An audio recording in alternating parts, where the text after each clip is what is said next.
Bu mahnını Azərbaycanımızın dəyərli oğlu, unudulmaz şəhidimiz Şərifov Mirnağının ruhuna həsr edirəm.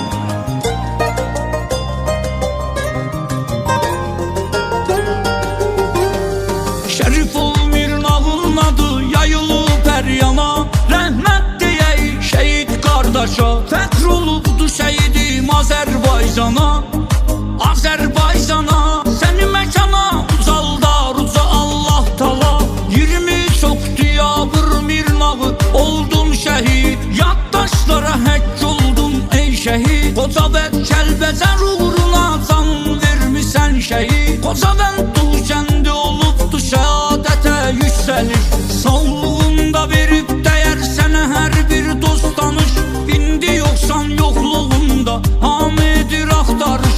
Kaş ki əcəl gəlməz idi, almaz idi həyat